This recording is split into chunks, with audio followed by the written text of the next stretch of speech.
बिस्मिल्लाहिर्रहमानिर्रहीम अस्सलाम वालेकुम hello everyone I hope you all are doing well. आज का जो हमारा टॉपिक है जो ऐसे है that's from Pakistani literature, problem of Pakistani identity and writers by Intizar Hussain. तो इस वीडियो में हम इंतज़ार हुसैन की शॉर्ट बायोग्राफी और ऐसे की समरी देखते हैं। तो टाइम को वेस्ट के बगैर लेट्स गेट स्टार्टेड। इंतज़ार हुसैन, जिसकी डेट ऑफ बर्थ 21 दिसंबर 1925 को हुई थी, 2 फरवरी 2016 में इसकी डेथ हुई। और ये एक पाकिस्तानी नावलिस्ट मींस उर्दू के राइटर थे। Like Urdu novels, short stories, poetry और नॉन फिक्शन वगैरह लिखते थे। And he is widely recognise as a leading literary figure in Pakistan. और इसको फिर लाइक मेन बुकर प्राइज़ ये अवार्ड भी मिला था और 2013 में। As someone born in India, like ये इंडिया में पैदा हुए थे और फिर पार्टीशन के टाइम मीन्स इसने पाकिस्तान की तरफ मूव किया, पाकिस्तान की तरफ माइग्रेट हुए थे। A perennial theme in Hussein's works deals with the nostalgia linked with his life in the pre-partition era। तो इसके जितने भी वर्क्स हैं उसमें आप देखेंगे कि ये अपने जो पास्ट के एक्सपीरियंसेस है उसको शेयर करते हैं। मतलब इसने जो देखा था पास्ट में पार्टीशन के वक्त, सो उसका ये जिक्र करते रहते हैं। Intizar Hussain is often described as possibly the greatest living Urdu writer. So Intizar Hussain जो है उर्दू के एक बेहतरीन राइटर है। और इसके अगर लिटरेरी वर्क की बात करें, ये क्वेश्चन पूछा भी जाता है कि शॉर्ट्स में स्पेशली कि इंतज़ार हुसैन के लिटरेरी वर्क के बारे में आप क्या जानते हैं। सो लाइक आई सेड कि ये उर्दू के नावलिस्ट थे, शॉर्ट स्टोरीज़ वगैरह लिखते थे, पोइट्री वगैरह करते थे उर्दू में। और ये डाउन न्यूज़पेपर वगैरह लाइक डेली एक्सप्रेस न्यूज़पेपर, इसके लिए कॉलम्स वगैरह भी लिखते थे। और इसके जो इंपॉर्टेंट बुक्स हैं like the seven door, leaves and Basti are among his books. और इन्हीं तीनों बुक्स को जो है इंग्लिश में ट्रांसलेट किया गया। और इसके जो 5 बेस्ट नावल्स हैं वो है चांद गहन 1952, दिन और दास्तान 1959, बस्ती 1980, तस्करा 1987 और आगे समंदर है 1995 में लिखा है।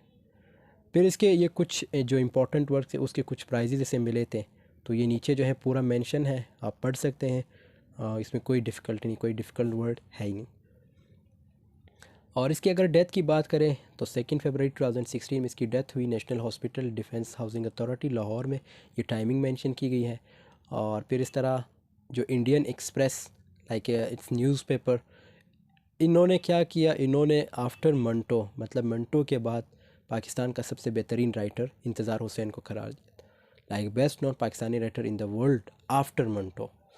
इन 2016 the Pakistan academy of letters announce the इंतज़ार हुसैन अवार्ड। तो ये इसके नाम पे एक अवार्ड भी इशू किया गया था। ये हर साल जो है किसी भी लाइक लिटरेरी फिगर को दिया जाता है, मींस जो राइटर्स होते हैं उनको दिया जाता है, जो बेहतरीन राइटर्स होते हैं उनको दिया जाता है। और एक्लॉड्स या इंटरनेशनल रिकग्निशन की बात करें, एक्लॉड्स का मतलब ये है जो प्रेज़ वगैरह करना, लाइक अवार्ड्स वगैरह से नवाजना। So in 2007 Hussain received the Pakistani civil award Sitara Imtiaz, जिसको स्टार ऑफ एक्सीलेंस भी कहा जाता है, from the president of Pakistan. और 2013 में क्या हुआ था, फिर he was shortlisted for the Man Booker International Prize. ये इसे मिला था after Frances W Pritchett translated his Urdu novel. ये नावल जो है इसका उर्दू मतलब उर्दू का नावल तो ऑब्वियसली ये इंग्लिश में ट्रांसलेट किया गया।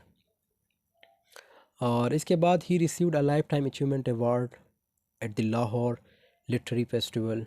News week Pakistan called him Pakistan most accomplished living author. और 2014 में फिर क्या हुआ, in September of the same year Hussain was made an officer of the order दस आर्ट्स एट दस लेटर्स। ये फ्रेंच गवर्नमेंट की तरफ से लाइक ये फ्रेंच वर्ड्स हैं। He was also the first 5 winner of the prestigious French fellowship awarded bye Satya academy of India. ये इंडिया से जो एकेडमी है इसकी तरफ से फिर इसे अवार्ड मिला था 2007 में। अब बढ़ते अपने समरी की तरफ जो मोस्ट इम्पॉर्टेंट है। और उस जो पिछले स्लाइड्स में हमने जो डिस्कस किया that's literary works, literary works पे आपसे क्वेश्चन पूछा जाता है, सो वो आपने ज़रूर याद करना है। समरी की अगर बात करें तो जो पहले लाइन्स हैं, like let me give vent to a feeling of jealousy brewing in me for a long as we all know independent India and Pakistan were born at one at the same time. But the problem of national identity is peculiar to us alone. I, as a Pakistani writer, feel envious of my contemporaries in India, who may have other kinds of problems, but were never seen perturbed about their national identity. Pakistan is going to complete its 50 years in the coming year, but this problem of identity with us is still there. So ये novel like crisis of Pakistani identity के बारे में, because of the post colonialism. और इसमें जो है दो like two fractions are considered that is determine by religion. अब रिलीजन जो है, religion is part of culture, religion जो है कल्चर का एक हिस्सा है। और it's too difficult to identify your self. We have been dreaming that there is Muslim उम्मा। लेकिन अब हमें पता चल गया कि मशरक़ी पाकिस्तान हमसे अलग हो गया है। मतलब क्यों हुआ था वो आप बेहतर जानते हो। और हत्ता के जो सूबे हैं उसमें भी मुख्तलिफ़ लैंग्वेजेस बोली जाती है। कोई पश्तो बोलता है, कोई पंजाबी बोलता है, कोई सिंधी बोलता है, कोई बलोची बोलता है। जब हम मुवाजना करते हैं दूसरे ममालिक के साथ, जैसे चीन है, चीन में अगर मुस्लिम भी हो तो वो अपने आप को चीनी मुस्लिम समझता है। इसी तरह ईरान वालों का भी यही सीन है। तो कहने का मतलब ये है कि मज़हब को कौमियत के साथ कंफ्यूज नहीं करना चाहिए। ये बहुत इंपॉर्टेंट पॉइंट है कि मज़हब को कौमियत के साथ कंफ्यूज कभी भी नहीं करना चाहिए। और अगर इन लाइंस की बात करें तो इन लाइंस में इंतज़ार हुसैन कहता है कि मेरे अंदर जो हसरत का जज्बा है, जैसे कि हम चाहते हैं कि पाकिस्तान और इंडिया, हम जानते हैं कि पाकिस्तान और इंडिया एक ही दिन आज़ादी मनाते हैं। दोनों एक ही दिन आज़ाद हुए थे। और किससे आज़ादी इन्होंने हासिल की? वेस्ट से। लेकिन कौमी शनाख्त का मसला हमारा है, इंडिया का नहीं। ये सिर्फ हमसे मखसूस है। मैं पाकिस्तानी के तौर पे इंडिया से हसद महसूस करता हूँ। कौन कहता है? इंतज़ार हुसैन, कि मैं पाकिस्तानी के तौर पे इंडिया से हसद महसूस करता हूँ क्योंकि शनाख्त का मसला हमारा है। जब मैं इंडियन को देखता हूँ, इंडियन कौमी शनाख्त के बारे में कंफ्यूज नहीं है। पाकिस्तान अपना 50वां साल आज़ादी का कंप्लीट करने वाला है आने वाले साल में, लेकिन शनाख्त का मसला अभी भी है, मीन्स अभी तक है हमारी शनाख्त का मसला। तो ये सारी बातें जो है इंतज़ार हुसैन की है।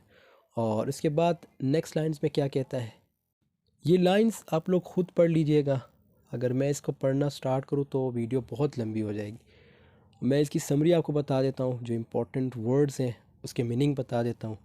तो इन लाइंस में क्या कहता है कि मुझे इजाज़त दो, अलाउ मी मीन्स कि मुझे इजाज़त दो कि मैं इस मसले को वहाँ से शुरू करूँ जहाँ राइटर्स भी कंफ्यूज है। पाकिस्तान जब बना तो उर्दू लिखने वाले दोनों तरफ थे। जब बंटवारा हुआ तो होलोकास्ट था। होलोकास्ट वर्ड यहाँ मेंशन किया गया, ये होलोकास्ट था। अब होलोकास्ट क्या है? जब यहूदियों के ख़िलाफ़ कत्ल वगैरह यानी हिटलर ने शुरू किया था। कहानी दोनों तरफ शुरू हो गई। दोनों इंडिपेंडेंस मनाते हैं, मतलब इंडिपेंडेंस डे मनाते हैं। हम दोनों ने अंग्रेज़ों से आज़ादी हासिल की थी। मतलब किन की बात हो रही? पाकिस्तान और इंडिया की। कुछ राइटर्स तो पार्टीशन लफ्ज़ को पसंद ही नहीं करते। अब यहाँ पे हम वैसे एक एग्ज़ाम्पल लेते हैं कि देखा जाए फ़्रांस और इंग्लैंड कितने अरसे तक एक दूसरे के साथ लड़ते रहे, लेकिन वो सब कुछ उन्होंने बुला दिया। फ़्रांस वाले दिन, मतलब जो फ़्रांस वाले हैं, ये जो फ्रांस के लोग हैं, वो दिन को इंग्लैंड जाके अपनी जॉब करते हैं। सेम जो इंग्लैंड के लोग हैं वो फ्रांस जाके जॉब करते हैं दिन के टाइम। कोई वीज़े का सिस्टम नहीं है। लेकिन यहाँ आप देख सकते हैं कि वीज़े लगाने पड़ते हैं, या वीज़े होते ही नहीं इंडिया और पाकिस्तान के। उसके बाद अगर हम अपने टॉपिक की तरफ आ जाएं कि कुछ पाकिस्तानी राइटर्स इस बात से बड़े परेशान हुए, तो इंतज़ार हुसैन क्या कहते हैं कि कुछ पाकिस्तानी राइटर्स इस बात से बड़े परेशान हुए जब पार्टीशन पे लिखने की बात आई तो दोनों ने सेम लिखा, मतलब दोनों तरफ से इंसानी अलमिया पे लिखा गया था। अब ये किस चीज़ की बात हो रही है? लिटरेचर की बात हो रही है। लिटरेचर तो आप जस्ट अपने मुल्क तक महदूद नहीं रखते। लिटरेचर तो आप पूरी दुनिया के बारे में लिख सकते हैं, आप कुछ भी लिख सकते हैं। That comes in literature. आप दुनिया के किसी भी वाक़ये को लिख सकते हैं। तो यहाँ पे बात कहते हैं, इंतज़ार हुसैन क्या कहता है कि सेम, मतलब दोनों तरफ इंसानी अलमिया पे लिखा गया था। मतलब यहाँ के राइटर्स जो पार्टीशन पाकिस्तान में थे या जो उधर इंडिया में थे। लेकिन अब यहाँ पे अगर हम देखें कि इससे बहुत से लोग डिस्टर्ब भी होते हैं। क्यों? क्योंकि जब भी एक पाकिस्तानी या इंडियन अपने अपने मुल्क में रहते हैं तो उसे अपने मुल्क के बारे में लिखना चाहिए। ये हम जैसे लोग, मतलब आप जैसे लोग, हम जैसे लोग डिस्टर्ब होते हैं। और कभी कभी तो हम मोर लगा लेते कि ये गद्दार है। ऐसा कुछ भी नहीं होता। वो राइटर है, राइटर कुछ भी लिख सकता है क्योंकि राइटर को पता होता है कि क्या क्या चल रहा है दुनिया में। ऑब्वियसली राइटर बनना कोई आसान काम भी तो नहीं है। और उसके बाद क्या कहता है, लाइक इंतज़ार हुसैन कहता है कि इसी तरह चीज़ों को नापसंद किया गया। मतलब किस तरह चीज़ों को?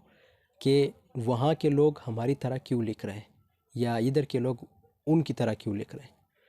अब यहाँ पे एक और एग्जांपल हम लेते हैं। मंटो का एक वर्क है दोरा टोबा टेक सिंह, जिसमें सब कुछ का जिक्र किया गया है। ये वैसे एग्जांपल मैं दे रहा हूँ, जिसमें इंडस्ट्रीज़ ज़मीन को तकसीम किया गया, लेकिन जो पागल खाने में कैदी थे, जो पागल थे, उनका भी बंटवारा किया गया। उनको भी समझ नहीं आ रही थी, उनका भी यही सवाल था। अब अपने टॉपिक की तरफ अगर हम आए, इंडिया में शायरी, नावल और शॉर्ट स्टोरी पे जो लिटरेचर लिखा जा रहा था, पाकिस्तान में भी उसी तर्ज पे लिखा जा रहा था। भी हुए थे लाइक जिसमें डॉक्टर तैसीर, मोहम्मद हसन अस्करी, मुमताज़ शेरीन, तो उन्होंने कहा कि पाकिस्तान का अदब अलग होना चाहिए। लाइक मोहम्मद हसन अस्करी ने पाकिस्तानी अदब का तस्वुर पेश किया कि पाकिस्तान का जो अदब है इंडिया से मुख्तलिफ होना चाहिए। यहाँ पर अगर हम एक मिसाल लें कि गोश्त खाना या ज़्यादा खाना, ये पाकिस्तानी होने का सबूत है कि हम इंडिया से अलग है या मुख्तलिफ हैं। तो दोस्तों, यहाँ पे हम अपनी वीडियो की एंडिंग करते हैं। इसकी जो नेक्स्ट पार्ट है वो हम नेक्स्ट वीडियो में डिस्कस करेंगे। मिलते हैं नेक्स्ट वीडियो में। वीडियो पसंद है तो ज़रूर लाइक कमेंट शेयर कीजिएगा। Take care of yourself. अल्लाह हाफ़िज़।